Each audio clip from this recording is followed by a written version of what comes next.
Reciban todos y todas un afectuoso y cordial salud.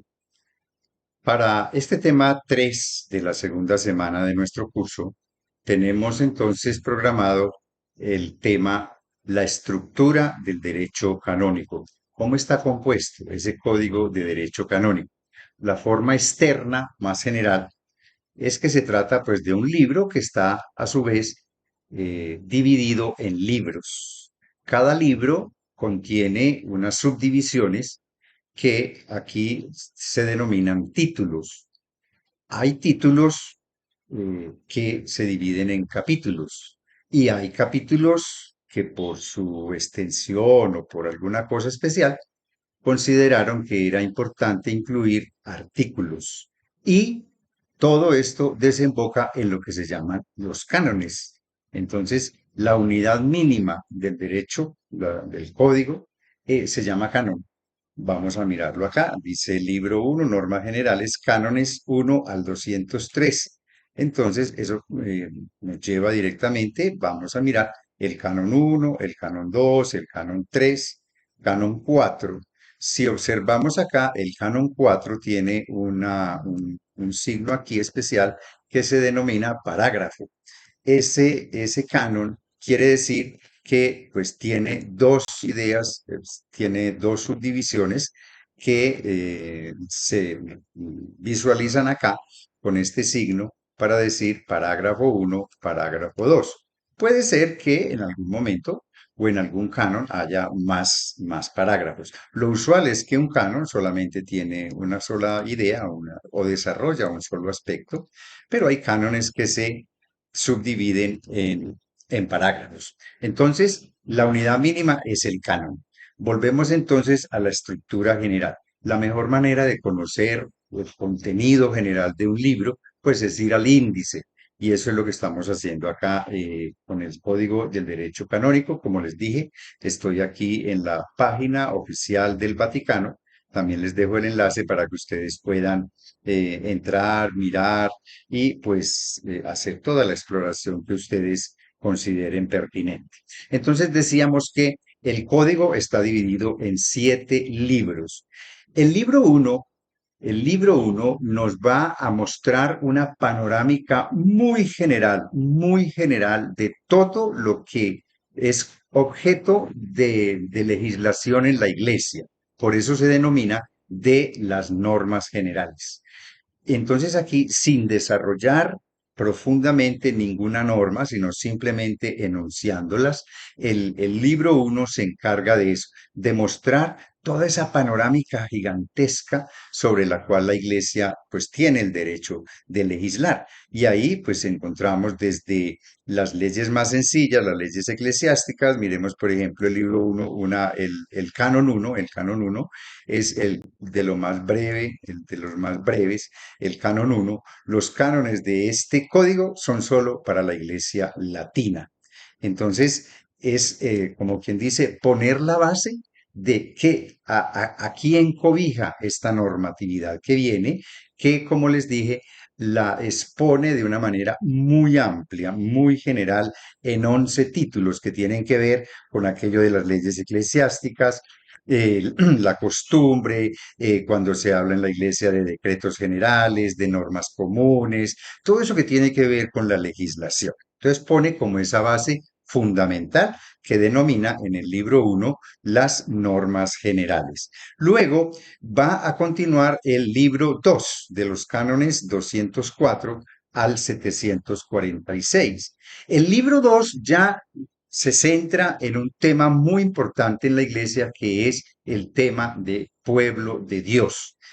Es importante que tengamos en cuenta que el Concilio Vaticano II llegó a una conclusión, pues que era que para nosotros de pronto es obvia, pero que para la época del Concilio Vaticano II no era tan obvia, porque se había perdido con el correr de los siglos, se había perdido como esa manera de verse la iglesia, que es un pueblo. Eso se había perdido con toda la trayectoria histórica, todas las épocas que ha atravesado la Iglesia y en paralelo con la historia política de Europa y de otros continentes. Entonces, pues eso se había perdido. Se pensaba que la Iglesia era una sociedad perfecta y que esa sociedad era perfecta porque había una jerarquía que la gobernaba y esa jerarquía tenía la última palabra y toda esa cuestión. Entonces, eso se había perdido.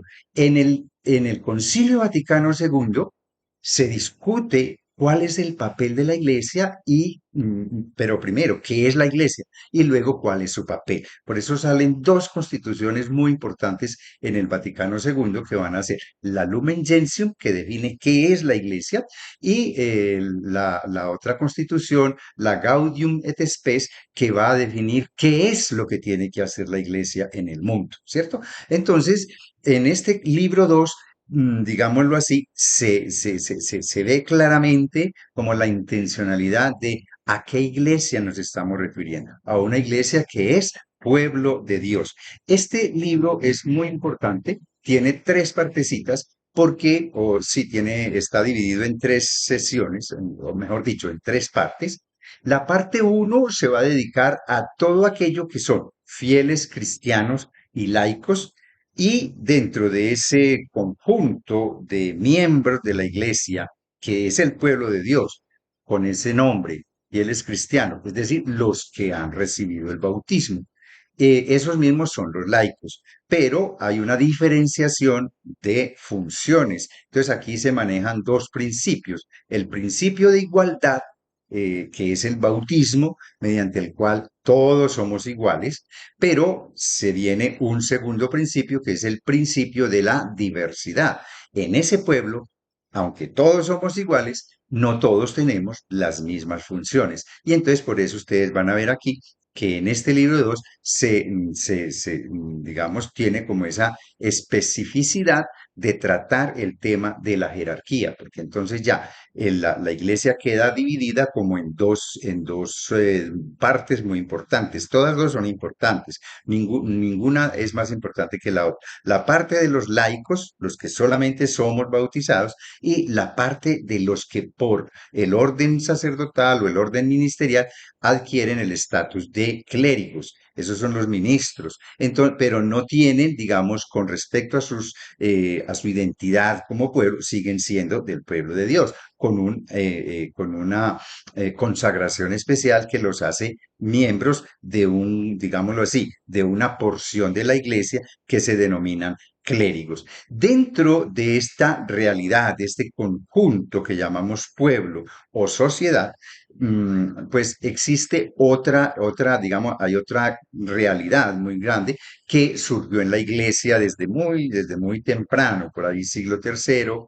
más o menos, ya comenzando el cuarto, se comenzó a cultivar en la iglesia una dimensión de cristianismo que se denominó vida consagrada, que comienza con los monjes del desierto, con los eremitas o los ermitaños, y que luego eso va evolucionando hasta llegar como a cuajar en una estructura que se denominó vida religiosa o vida consagrada. El Concilio Vaticano II también discutió si esas personas que se consagran mediante los votos o mediante los consejos evangélicos, se consagran como servidores especiales en la iglesia, como religiosos y religiosas, pues podían hacían parte de la jerarquía.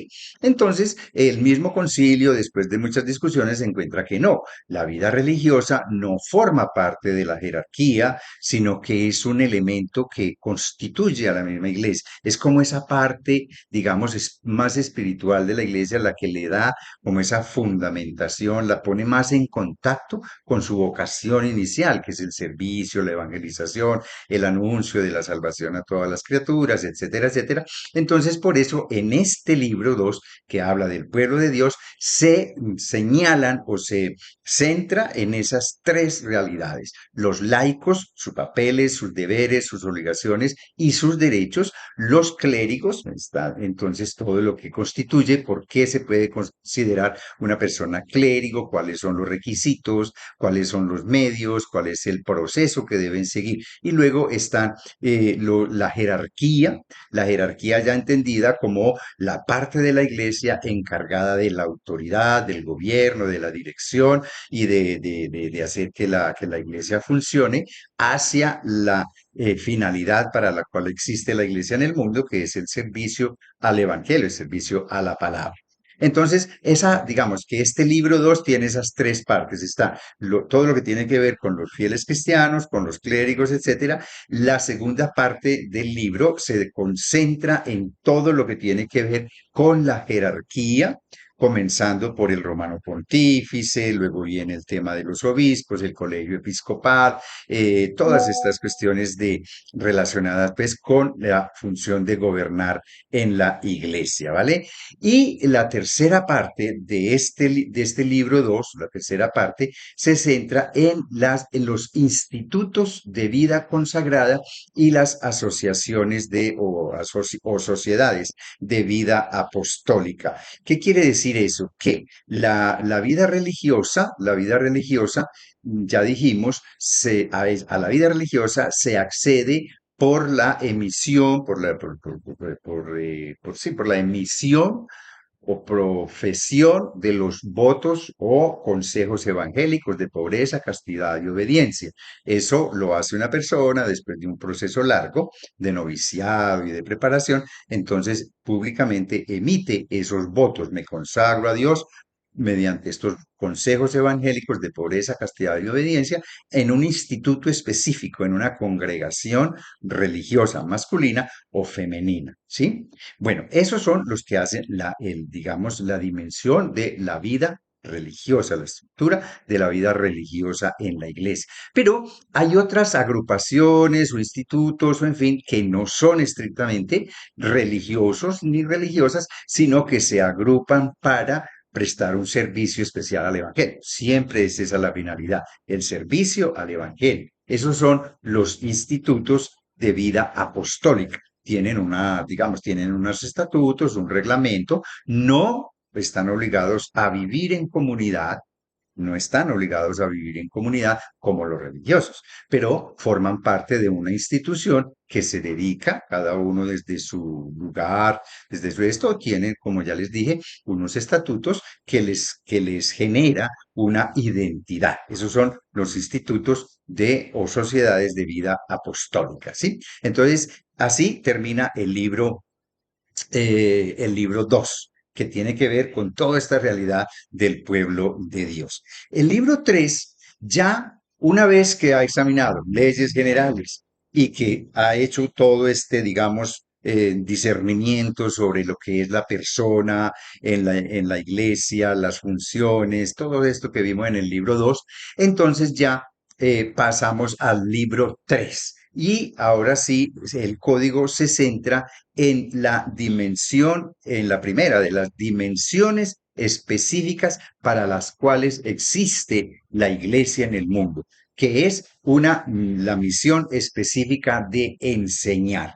Esa es, digamos, o ese es el tema específico del libro 3, la misión de enseñar de la iglesia. Eso lo desarrolla en los cánones del 747 al 833 y pues ahí si cada uno va mirando en qué consiste propiamente el ministerio de la palabra, cómo tiene que ser la predicación de la palabra de Dios, luego la formación de los catequistas. Mire que aquí en esta misión de enseñar de la iglesia no se queda solamente en la misión que tienen los ministros consagrados. Mire que ya el capítulo segundo de este primer título, que son los ministros de la palabra divina, pues ya hace referencia al catequista, que es un personaje muy importante en la vida de la iglesia y que hay que recuperar con mucho vigor y con mucho interés permanentemente. Luego, pues se detiene un poco a hablar de la educación y de las escuelas de educación en la iglesia, las universidades católicas, todo lo que tiene que ver con ese funcionamiento de las universidades católicas, que no se quede solo con el título Universidad Católica de tal lado Universidad Católica de acá, Universidad Católica de allá, sino que en ese, digamos, claustro universitario, pues se viva realmente este espíritu de la catolicidad de la Iglesia. Bueno, y pues luego viene todo lo que tiene que ver con los instrumentos de la comunicación social, que la Iglesia está obligada a utilizarlos y a evangelizar con ellos y a evangelizar también esos medios de comunicación social. Y es muy interesante porque toda esta función de enseñar, que es el tema central del libro 3, termina justamente con lo que tiene que ver con la profesión de fe. Mire que todo esto se hace pues porque todos poseemos una misma fe católica y apostólica. Ahí está en el canon 833 la obligatoriedad de que todos nosotros, los que estamos, digamos, unidos de alguna manera por el bautismo a la iglesia, pues lo más lógico es que tengamos presente qué tipo de fe es la que profesamos, la profesión de fe católica, ¿vale? Bueno, entonces con eso se termina el libro 3. Luego, en el libro 4, que es otro de los libros largos, grandes, extensos, mire, va del canon 840 al 1165, son bastante, un buen número de cánones. ¿Por qué? Porque aquí se va a legislar sobre todo lo que tiene que ver con los sacramentos. Esa es la primera parte del libro, lo pueden ver acá, el tema de los sacramentos, la parte primera. Y ahí se va haciendo como toda la legislación que tiene que ver con cada uno de los sacramentos, desde su forma, la materia y luego las constancias que deben quedar, las condiciones. Y hay una cosa muy importante y es el derecho de todos los fieles a recibir los sacramentos y el deber que tiene la iglesia, pues de entregar esos sacramentos a la feligresía, pero cumpliendo ciertamente, pues unos procesos, ¿sí? Unos procesos, y eso es lo que legisla, pues acá, esta primera parte del libro que tiene que ver con los sacramentos. Es muy interesante que digamos, el título séptimo es tal vez de los títulos más largos de este libro, que tiene que ver con el sacramento del matrimonio. Son bastantes cánones también. Va del 1055 al 1165, alrededor 200 y pico de cánones, dirigidos todos o al ordenamiento legal del matrimonio católico, del matrimonio católico. ¿Por qué? Porque el matrimonio, por ser una alianza, por ser un convenio, una alianza, pues eso tiene unas implicaciones también civiles. Entonces, la iglesia se cuida mucho de que esa legislación, por más religiosa que pueda ser, por más que se ajuste como a la normativa o a la misma, digamos, idea de cumplir en el matrimonio, el proyecto de Dios y por todo eso, una de las ideas importantes en este sentido es que ese matrimonio que celebra la iglesia no tenga ningún tipo, digamos, de posibilidad de que sea rechazado por un Estado, ¿sí? Por la sociedad civil. De hecho, entonces en Colombia rige desde el siglo pasado, muy comenzando el siglo pasado, comenzando el 1900 por allá, rige una cosa que se llama el concordato. En el concordato es una especie de alianza, de convenio que se hizo entre la Santa Sede y el gobierno de Colombia.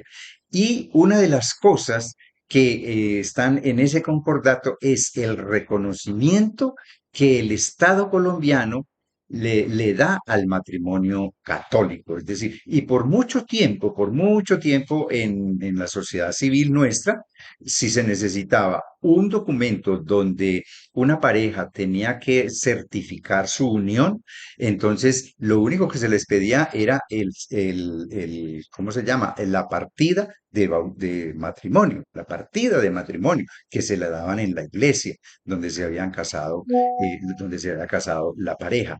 Entonces, ese era y eso es lo que, digamos, busca esta legislación canónica, que ese sacramento que ese sacramento esté tan bien realizado, lleve muy bien realizados cada uno de los pasos que se tienen que dar para que haya siempre esa protección a esa alianza, a ese convenio que surge en el momento del matrimonio. Toda vez también que esa alianza y ese convenio genera la aparición de unos nuevos seres que son los hijos. Entonces, la responsabilidad de la pareja también está, digamos, tiene como un punto de convergencia que son los hijos, ¿sí? Entonces ahí tiene que haber todo un mecanismo que ampare por encima de todo la justicia del uno, la justicia de la otra y la justicia con los hijos. Por eso entonces en el título séptimo tenemos el matrimonio que queda pues como solito para que sobre él se hace toda una legislación y de hecho una de las ramas del derecho canónico es derecho matrimonial, una de las especializaciones que se puede hacer cuando se estudia derecho canónico como carrera, pues una de las especializaciones o una de las ramas específicas es el derecho matrimonial.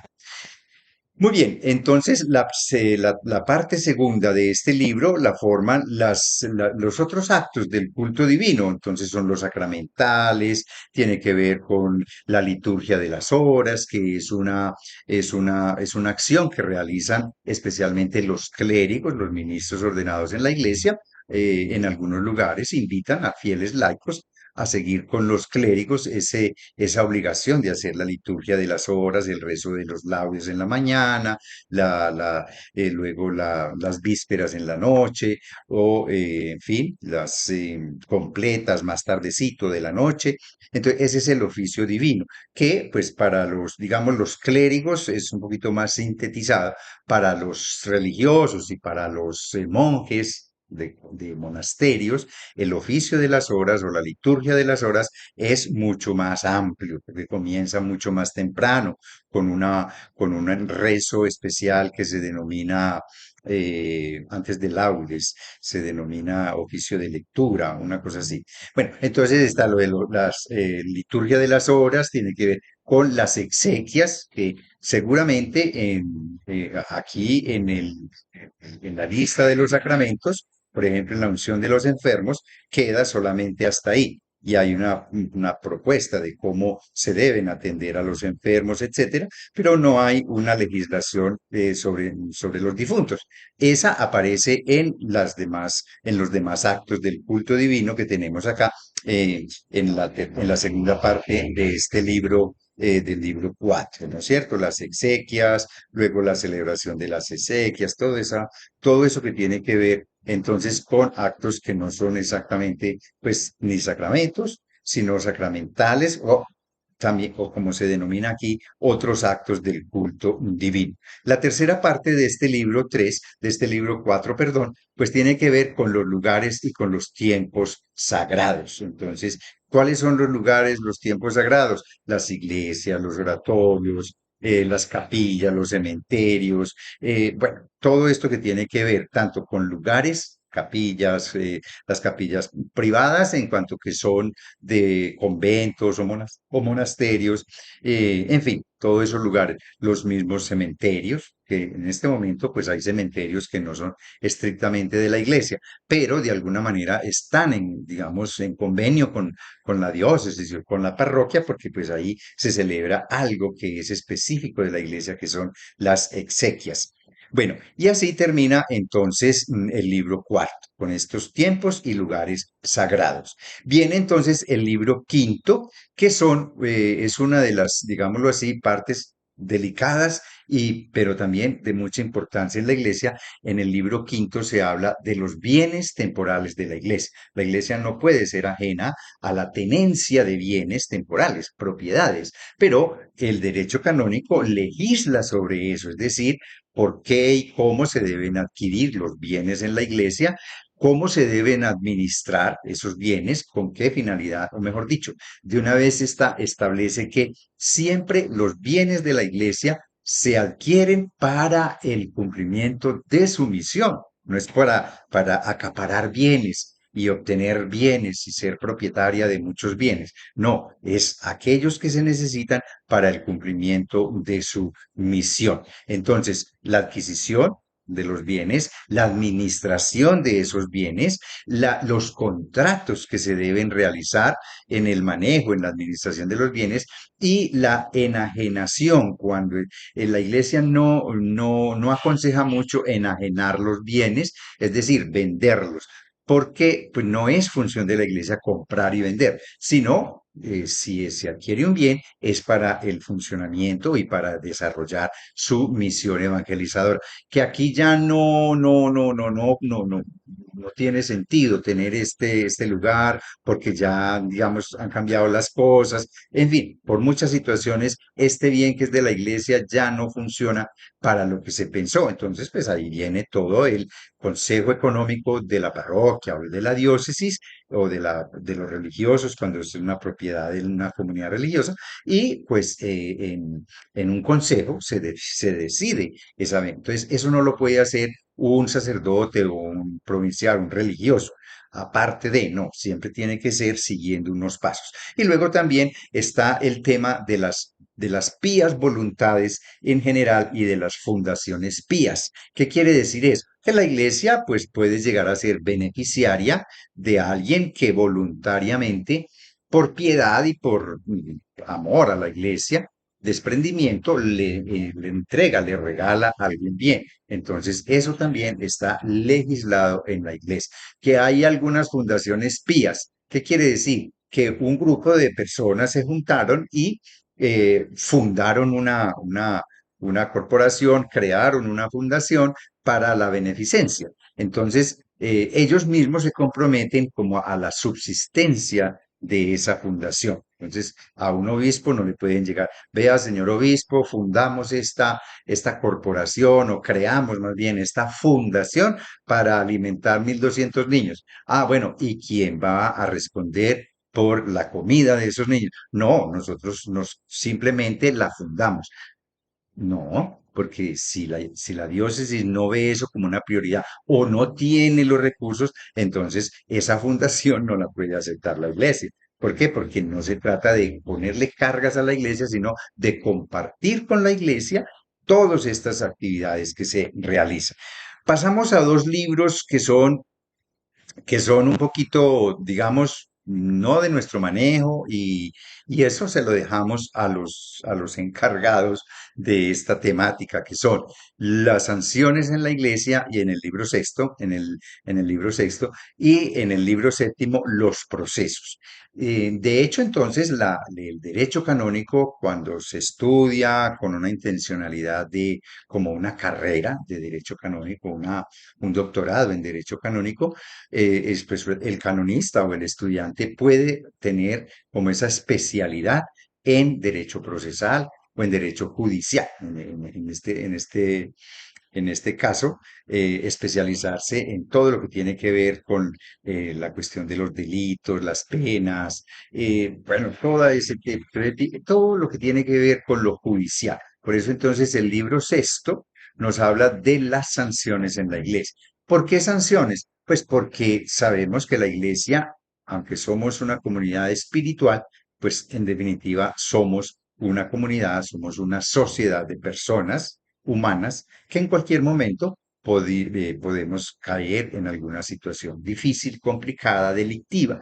Y entonces la iglesia por eso legisla sobre ese tema de las sanciones, cuando una persona debe ser sancionada y pues por qué tipo de delitos, o cuáles son las penas y cuáles son los delitos. Por eso este libro está dividido en dos partes, que tiene que ver con los delitos y las penas en general y la segunda parte con cada uno de los delitos y las penas establecidas para cada uno de ellos. Entonces, eso lo hace un tribunal eclesiástico, eso no lo hace un obispo en particular, no lo hace el papa, no. Para eso hay un tribunal eclesiástico en cada diócesis, o si una diócesis es pequeña, carece de jueces eclesiásticos. En estos juzgados eclesiásticos o tribunales eclesiásticos siempre son sacerdotes los que ejercen esa potestad, ¿sí?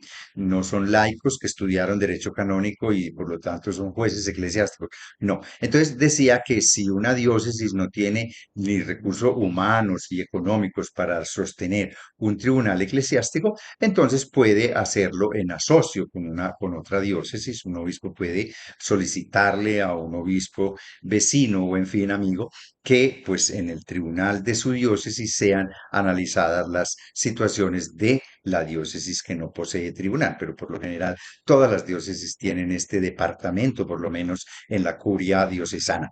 Luego está los delitos y las penas establecidas para ello. Entonces, aquí no se trata de crímenes, se trata de delitos, por ejemplo, contra la fe, delitos contra la buena fama, delitos de falsedad, delitos contra obligaciones especiales, delitos contra la vida, la libertad y la dignidad del hombre. Esa sí ya tiene que ver un poco más ampliamente como con comportamientos, digámoslo así, con personas al externo de la iglesia, ¿sí? Cuando ya comprometen la dignidad, la libertad de las personas, etcétera. Entonces, pero de todas maneras, a pesar de que haya aquí esta legislación sobre los delitos y penas en la iglesia, aquí no se trata de hacer una especie de paralelo digamos, al derecho civil y al derecho penal de un estado cualquiera que sea, ¿cierto? Porque cada estado, cada nación tiene su propio código de derecho penal. Entonces, digamos que una persona de la iglesia que haya cometido un delito que a todas luces lo debe juzgar un tribunal civil, la iglesia no se puede, digamos, interponer a esa situación.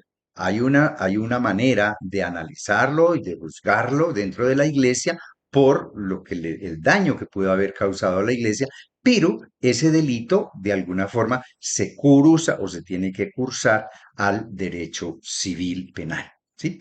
Bueno, el libro octavo, perdón, el libro séptimo entonces ya se centra en el tema de los procesos.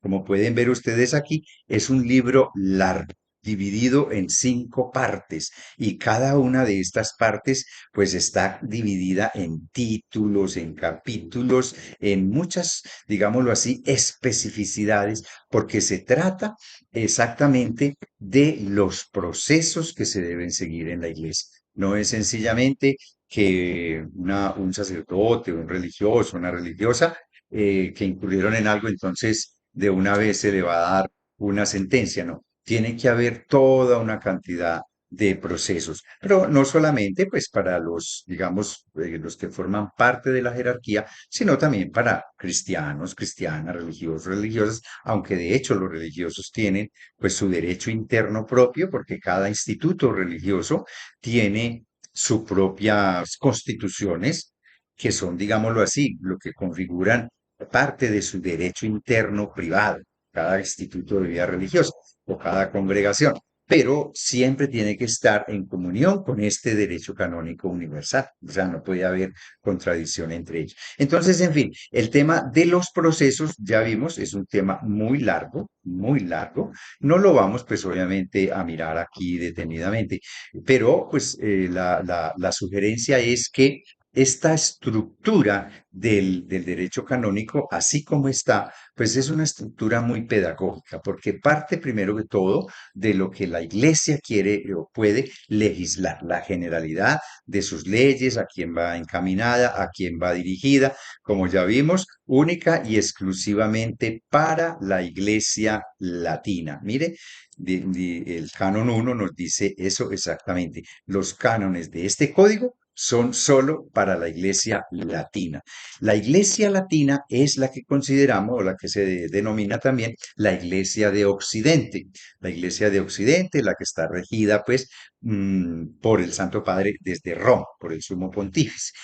En Oriente también hay iglesias católicas, pero esas iglesias tienen su propia legislación, tienen su propio código de derecho canónico de ellas, de las iglesias orientales, a pesar de que están en íntima comunión con Roma, pues, porque son iglesias católicas, pero de alguna manera tienen su propia legislación, pues porque se trata de iglesias orientales muchísimo más antiguas que la iglesia romana y que, pues, digámoslo así, tienen unas características, una cultura, un modo de ver, un modo de pensar, un modo de organizar, un modo de ejecutar y de llevar adelante su misión muy propia, muy particular. Entonces, las iglesias orientales, repito, tienen su propia legislación reconocida, obviamente también, pues, por Roma, ¿sí? Y eso es desde el Concilio Vaticano II. Recuerden que en el Concilio Vaticano II hay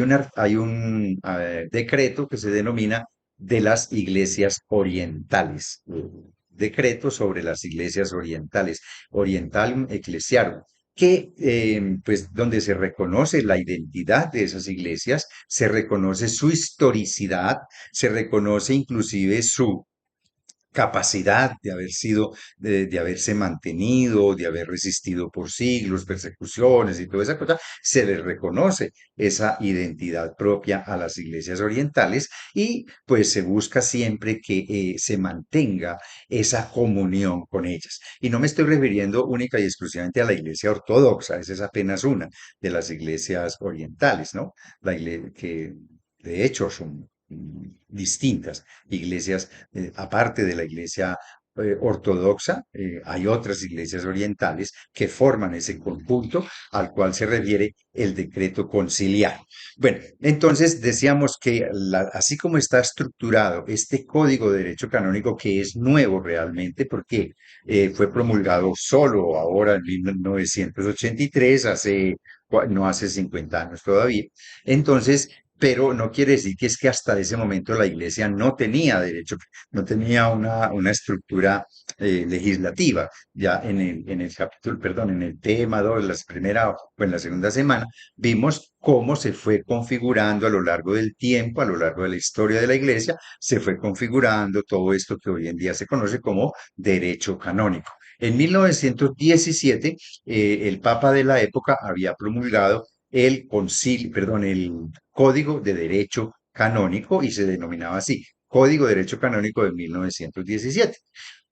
A partir o a raíz del Concilio Vaticano II, se hizo necesario hacer una revisión general de ese código y para hacer esa adaptación a esa nueva mentalidad, a esa renovación digamos, pasó en la Iglesia, en el Concilio Vaticano II, y entonces haciendo esa adaptación y todo eso, surge este nuevo código de derecho canónico que el Papa Juan Pablo II promulgó en 1983 y que comienza describiendo todo lo que es general, todo lo que la iglesia sobre lo cual la iglesia va a legislar. Luego, digamos, se centra en lo que tiene que ver con el pueblo de Dios, que ya en el Concilio Vaticano II se llegó a como a esa definición. La iglesia es pueblo de Dios. Entonces la iglesia es pueblo, pero también es una sociedad y esa sociedad necesita organización, necesita dirección, necesita legislación. Entonces por eso en este libro 2 se habla de los bautizados, de los cristianos como tal, pero también en la parte segunda se habla de la jerarquía, se habla de todo lo que tiene que ver con la organización, la estructura jerárquica y también se va a hablar de los religiosos cuando se habla aquí de los institutos de vida consagrada, pues nos está hablando de esa parte de la iglesia que, como dijimos hace un rato, no forman parte de la jerarquía, pero ¿por qué? Porque son parte como esencial, son como el alma de la iglesia, que no se matricula con los laicos únicamente o con la jerarquía, sino que está como que en esa dimensión carismática de estar con todo el pueblo de Dios. Luego, el libro cuarto, perdón, el libro tercero, entonces ya se centra en la primera de las funciones de la iglesia, que es la enseñanza, la transmisión, lo que hizo Pedro el día de Pentecostés. Mire que ese es como el carisma fundacional de la iglesia, es la difusión de ese mensaje. Una vez que el Espíritu Santo ha descendido sobre los apóstoles y los feligreses que están allí reunidos con ellos, mire que Pedro sale de una vez a dar un discurso. Entonces, esto hay que verlo como ese carisma fundacional de la iglesia, que es la iglesia surge del Espíritu, es, digamos, inundada por el Espíritu Santo e impulsada para salir a dar el mensaje, a enseñar. Entonces, eso es lo que, a eso es lo que se refiere fundamentalmente el libro 3. El libro cuarto ya dijimos que entonces se centra en la tarea, en la función también muy importante de la iglesia, que es la santificación. La iglesia no da la santidad. La iglesia no nos da la santidad a nosotros. Esa nos las da el Espíritu Santo, nos las da la Santísima Trinidad. Pero la iglesia es el puente, es el medio. Y por eso este libro le dedica todo este espacio aquí a los medios por los cuales ella, la iglesia, se ofrece o se presenta como puente para cumplir esa misión de santificar, ¿vale? Luego, entonces, el libro quinto nos va a hablar de los bienes. Todo esto se va a desarrollar en unas estructuras físicas que se necesitan. Por eso, entonces, se toca aquí el tema de los bienes temporales. Y como quiera que somos personas humanas, expuestos a caer en situaciones duras, difíciles, complicadas, que requieren muchas veces ser sancionadas, entonces los dos últimos libros del código se refieren a esa situación, a las sanciones, el libro sexto, y a los procesos que se deben llevar para aplicar una penalización dada respecto a alguna sí, de los delitos o penas cometidas dentro de la iglesia. Así que entonces la invitación es para que miremos en la medida que ustedes se vayan sintiendo inquietos, curiosos, pues mirar un tema que les guste, un tema que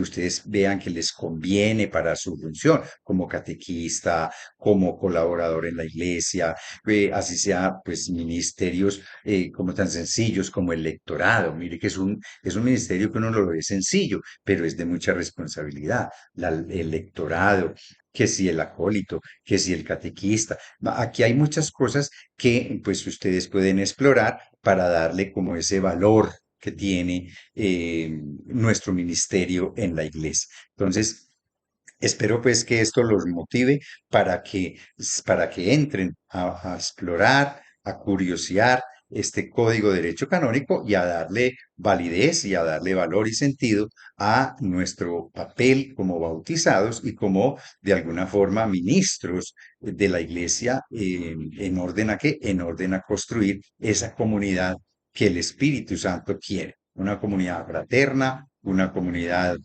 pacífica y luchadora de la paz y una comunidad donde todos somos iguales por el bautismo.